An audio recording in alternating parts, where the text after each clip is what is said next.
Alegría. Capítulo 23. Pregunta 14. ¿Cómo nos puede preocupar tanto nuestra felicidad cuando la humanidad se enfrenta a tantos problemas? El hambre, la pobreza, las condiciones de vida miserables, las escasas oportunidades de la mayoría de las personas para desarrollar su habilidad y su talento.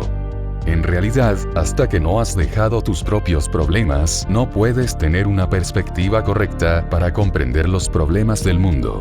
Tu propia casa está hecha un desastre, tu propio ser interior es un caos, ¿cómo vas a tener una perspectiva para comprender problemas tan extensos? Ni siquiera te comprendes a ti mismo. Empieza por ahí, porque si empiezas por otro lado no llegarás a ninguna parte. Las personas en un estado de terrible confusión mental empiezan por ayudar a los demás y a proponer soluciones. Esas personas han causado más problemas en el mundo de los que han resuelto. Esos son los que realmente crean las dificultades. Los políticos, los economistas, los llamados funcionarios, los misioneros. Ellos son los que crean las dificultades. Aún no han resuelto su conciencia interior, y siempre están dispuestos a abalanzarse sobre cualquiera para resolver sus problemas. Así es como evitan su propia realidad. No quieren enfrentarse a ella. Prefieren meterse en otras cosas, con otras personas. Con eso tienen algo que hacer, una buena distracción. Recuérdalo. Tú eres el problema del mundo. El problema eres tú, y a menos que ese problema se resuelva, hagas lo que hagas solo contribuirás a complicar aún más las cosas. En primer lugar, arregla tu casa, crea en ella un cosmos, porque ahora es un caos. Hay una antigua fábula india, una historia de hace muchos años, pero de gran importancia. Érase una vez un gran rey, tan grande como estúpido, que se quejaba de que al pisar la tierra se hacía daño en los pies y ordenó que cubrieran todo el reino con cuero para protegerlos, pero el bufón de la corte se rió de la idea. Era un hombre inteligente. Dijo: la idea del rey es sencillamente ridícula. El rey se enfadó mucho y le dijo al bufón: o me das otra alternativa o morirás. El bufón dijo: señor, corta unos trocitos de cuero y póntelos en los pies. No hay por qué cubrir toda la tierra de cuero. Solo con cubrirse los pies basta para cubrir toda la tierra. Ese es el comienzo de la sabiduría. Desde luego que hay problemas. En eso estoy de acuerdo. Y problemas muy graves. La vida es un infierno. Ahí tenemos el sufrimiento, la pobreza, la violencia, locuras de todas clases. Es cierto. Pero insisto en que el problema surge del alma del individuo. El problema existe porque existe el caos en el individuo. El caos general no es sino una multiplicación del mismo fenómeno. Todos hemos aportado nuestro propio caos al total. El mundo no es sino una relación. Estamos relacionados los unos con los otros.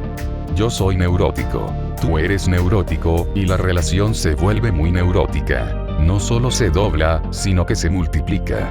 Y como todos están neuróticos, el mundo es neurótico. Hitler no apareció así como así. Lo creamos nosotros. La guerra no surge así como así. La creamos nosotros. Es nuestro pus lo que asoma. Es nuestro caos lo que causa las víctimas. El comienzo está relacionado contigo. Tú eres el problema del mundo. De modo que no evites la realidad de tu mundo interior, porque eso es lo primero. Tal como estás ahora, no eres capaz de ver la raíz del problema, sino solo los síntomas. En primer lugar, averigua dentro de ti cuál es la raíz e intenta con todas tus fuerzas cambiarla. No es la pobreza. La raíz es la avaricia, y la pobreza la consecuencia. Si te limitas a luchar contra la pobreza no pasará nada. La raíz es la avaricia. La avaricia es lo que hay que erradicar. El problema no es la guerra, sino la agresividad individual. La guerra es simplemente la suma de la agresión de los individuos. Por muchas manifestaciones que hagáis, la guerra no cesará. A algunas personas les va ese rollo, y os las encontraréis en todas las manifestaciones. A mí me encantaban cuando era niño. No me perdía ni una, y la gente mayor de mi pueblo empezó a preocuparse. Decían: pero si vas a todas las manifestaciones, da igual que sea de comunistas o de anticomunistas. Siempre estás allí. Yo les decía: es que me gusta. Me da igual la ideología política. Me gusta gritar. Me gusta andar por ahí. Puedes disfrutar o no. Da lo mismo, porque las guerras continúan. Y si te fijas en los que protestan, te darás cuenta de lo agresivos que son. No verás la paz en sus rostros. Están dispuestos a pelear. Las manifestaciones en favor de la paz pueden convertirse en cualquier momento en disturbios. Son personas agresivas. Muestran su agresividad en nombre de la paz. Están dispuestos a pelear. Si detentaran el poder, si tuvieran la bomba atómica, la soltarían para crear la paz. Eso es lo que dicen todos los políticos, que luchan para que reine la paz.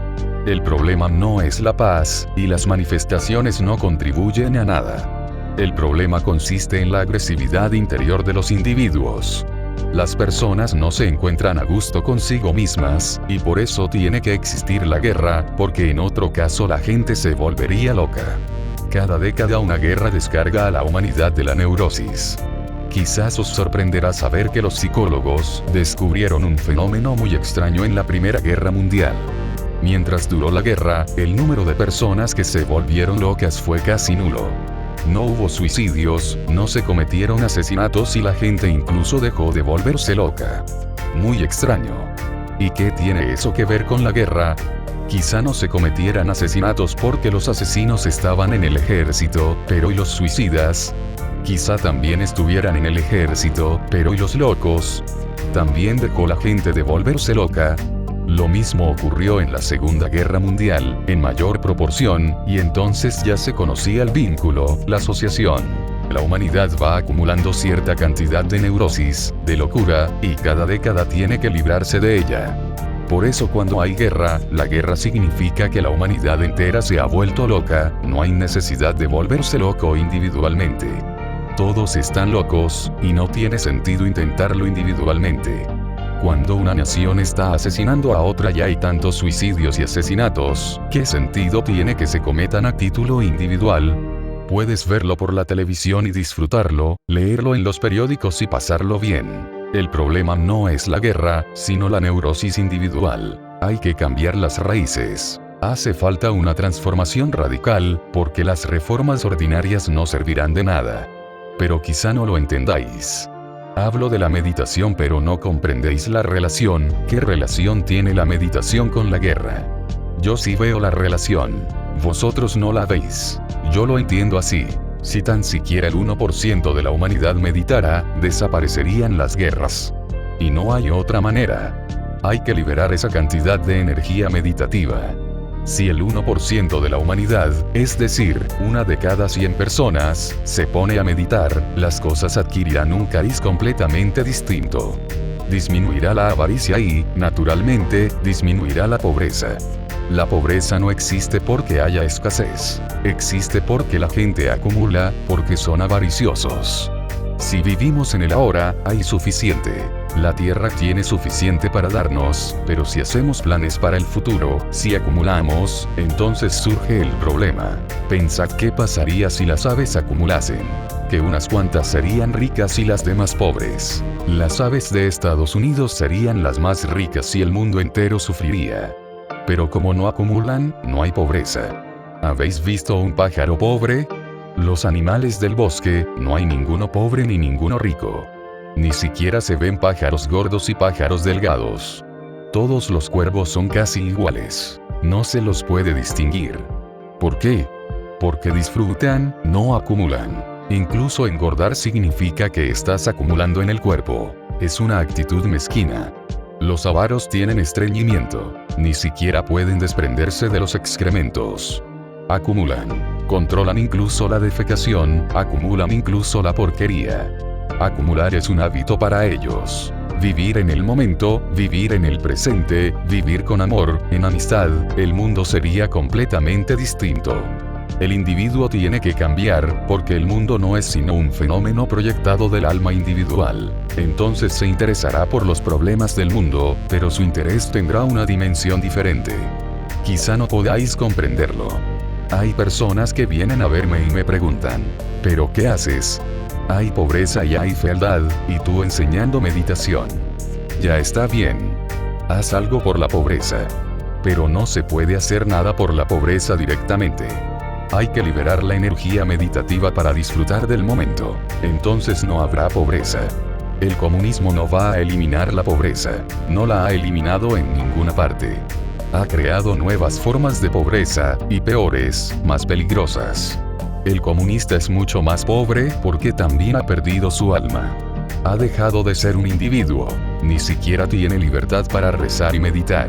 Eso no ayuda a las personas. Las destruye. Esos son los buenos samaritanos. Hay que evitarlos. Y cuando una persona medita empieza a alcanzar la plenitud. Si es pintor, será un gran pintor. Si es poeta, de su alma brotará de repente una poesía extraordinaria. Si es cantante, cantará por primera vez lo que siempre había deseado. Cuando estás en silencio, arraigado en tu ser, centrado, tu talento empieza a funcionar automáticamente. Empiezas a funcionar como siempre había querido la existencia que funcionaras. Empiezas a funcionar como deberías haberlo hecho desde el día en que naciste, como tu destino quiere que funciones. Actúas con espontaneidad.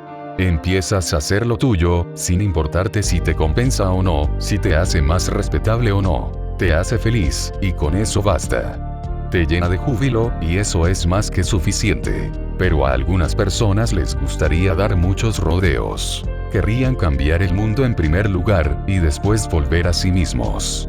Pero he de deciros que nunca volveréis a vosotros mismos si os vais tan lejos. Me han contado una cosa, había un viejo sentado cerca de Delhi. Un joven que pasaba por allí en coche se detuvo y le preguntó, ¿a qué distancia está Delhi? El viejo contestó, si sigues en la misma dirección por la que vas, si sigues ese camino, está muy lejos. Tendrás que dar la vuelta a la Tierra, porque te has pasado Delhi hace 3 kilómetros. Si giras, no está muy lejos. Cuestión de minutos.